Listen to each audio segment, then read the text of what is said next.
Hello everybody and welcome to the Dr. Phil Show. We've got a very special show for you today. Straight from Charles Dickens' classic novel, Tale of Two Cities, we have Madame Defarge, Dr. Alexander Manette, and Charles Darnay. Now, we start off with our first segment, with a woman leading a revolution the likes of which no country has ever seen.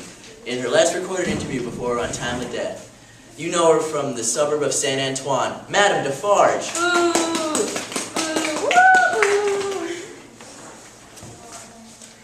We brought you here today to address a problem. You have an anger issue. Well, in my opinion, I most certainly do not have an anger issue.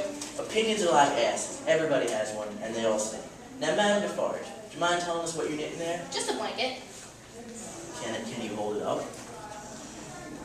What are those names doing there? Madame Defarge, are you knitting a hit list? I wouldn't call it that. You are knitting a hit list. Don't come up here and tell me you got no anger problem when you're knitting a hit list. You are a crazy psycho bitch. Madame Defarge, tell me, where did this anger issue begin?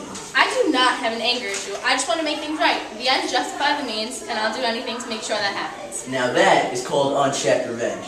We have a man backstage who cares deeply about you and wants his anger to subside. Please welcome Ernest Defarge. Woo! Oh, hell no! Now, Madame Defarge, this is helpful. Your husband wants to help you. No, listen, shrink.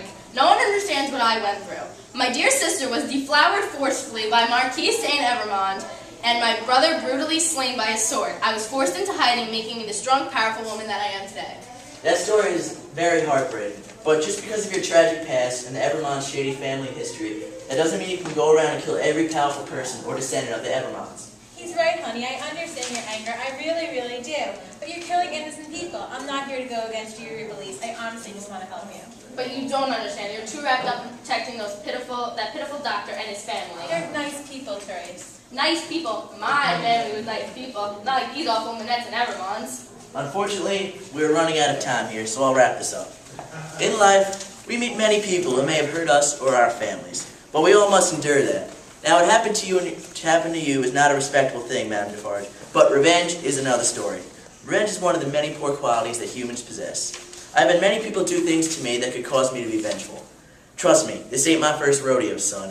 What you are doing is wrong. With the help of your husband, you will never kill anyone again. If someone out there doesn't agree with me, then somewhere a village is missing their idiot. Unfortunately, Madame Defarge didn't get any help. She recently died in a shooting. Now, our next guests are a doctor and his son-in-law. Please welcome Dr. Alexander Manette and Charles Darnay. Woo! Now, Charles, you're married to Dr. Manette's daughter, right? Yes, that is true. Her name's Lucy. But there is a history between you, your family, and the Manettes, right? There's a very unfortunate history, correct. Please, explain. Basically, my ancestors were evil, scheming people. As you previously heard from Madame Defarge, they hurt her family as well as Dr. Manette very much. However, people need to understand that I am not that way.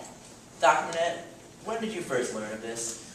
I first noticed this at Charles's first trial. I noticed his facial characteristics were strikingly similar to that of the Evermonds. Charles, did you ever consider telling your father-in-law your true identity? Yes, I did plan on telling him one night, yet he insisted to wait until a planned wedding day.